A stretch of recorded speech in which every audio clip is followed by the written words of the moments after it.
Yeah. First of all, I'd like to start by saying this is one hell of a ride. I've been given many updates on life for a while, but it got interesting. And yeah, sometimes I'm seriously at a loss for words when it comes to how everything plays out.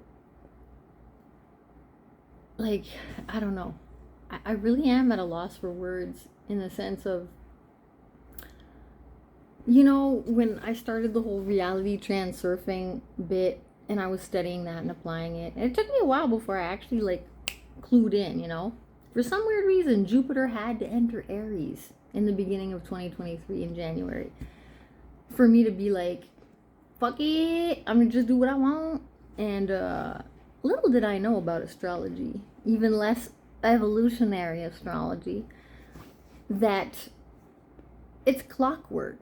And I mean, it urges you to act at some point. And I mean, when you're following your, like, it, I'm at a loss for words. I'm at a loss for words.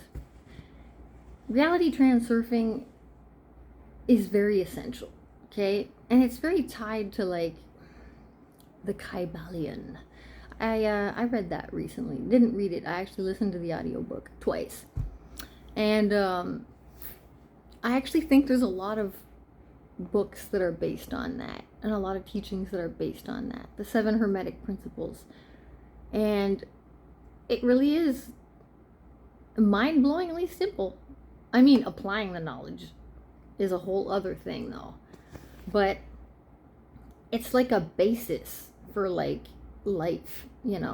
And reality transurfing is basically just trying to follow your soul as best as you can, right? Finding what is you, knowing the self, and letting you be yourself so that you can pick those timelines or those vibrations that send you off on that course to have that experience that you want to have. And I just want to be clear that, sorry, I'm moving a lot. I just want to be clear that I was caught up for many, many years in this whole toxic spirituality movement, like large, like ego trap large, in the maze that was my brain that kept me in prison there. And I mean, I set it up that way, so go figure.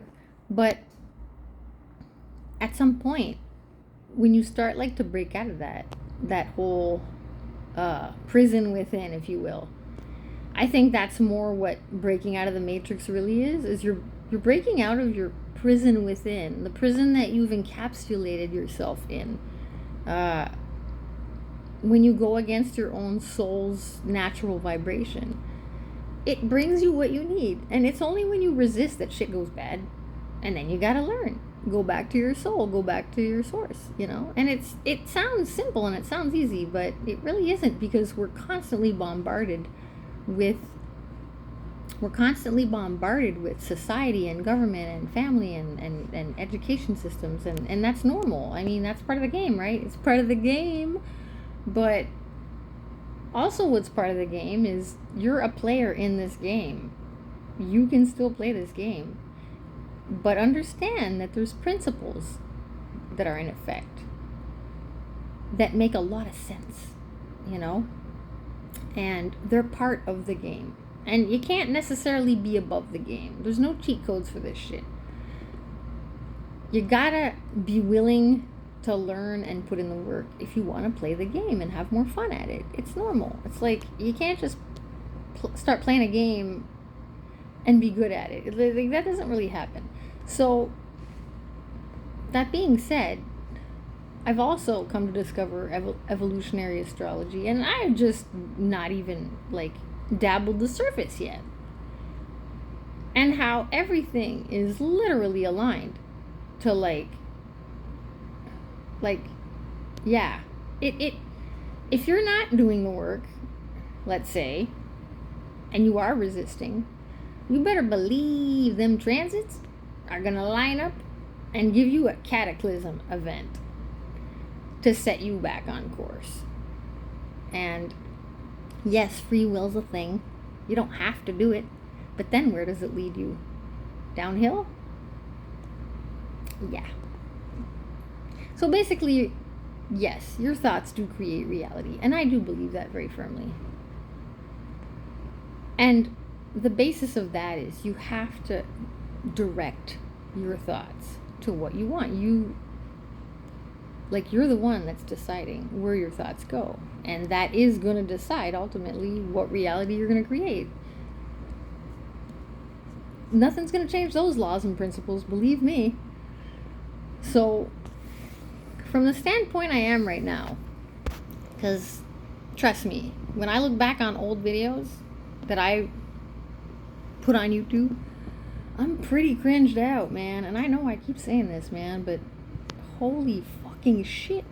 Like, I there's so much I want to say that I've experienced in the past year and a half or so that is so mind-boggling. But would it be relevant to other people? Of course it would be just me sharing my story with y'all. But seriously, like, it's cool. It really is cool.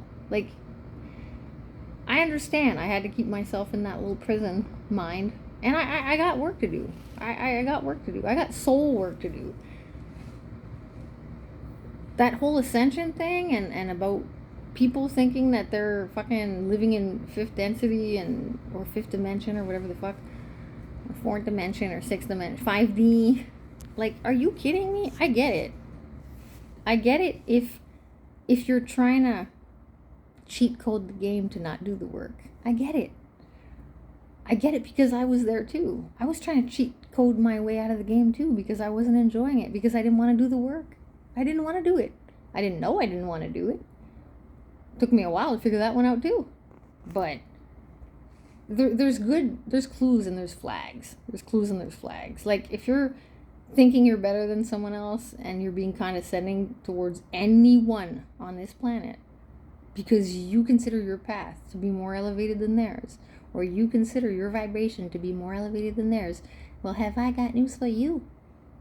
Boy, are you in the dirt of whatever the fuck, wherever you are, because that's not how that works. Would Jesus be condescending towards people? No, he wouldn't. I mean, think of it.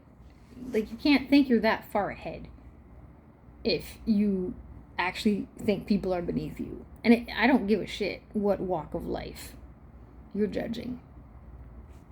We're all on this planet here now at the same time, and that should be enough proof for everybody that we're all together in this for the same reasons, and that's okay.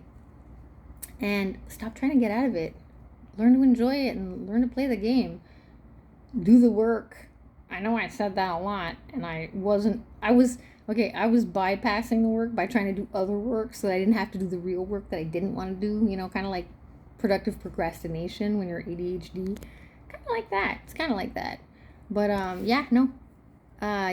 so that whole toxic spirituality movement that thinks that they're trying to get out of the system and cheat code the game, well, you can't. You can't cheat code your way out, and you can't break the game either.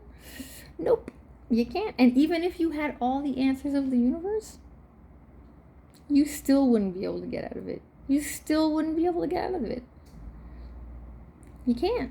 That's not why it doesn't work that way. And besides, you chose to come into this game for a reason. And like, now that you're in it, you want to get out of it? No, that's not how that works. So yeah, a bunch of those people out there are trying to break the system and break the code. Well, it's not gonna work. It's just them being miserable on this planet and thinking that they have high vibes because they're condescending people. But hey, you really want to break out of the matrix? Break out of your brain. Break out of your prison within. Because when you are able to step outside of that prison, then you'll be able to actually say that you got out of the matrix. And even still, we're still playing this game. We're not going nowhere. Think about it. So, best advice I can give, get to know yourself fully, deeply, completely and love every aspect of yourself. Because the more you know yourself and the more you love yourself, the more you're gonna love everybody else. And the more you're gonna accept everybody else. Because we're all just reflections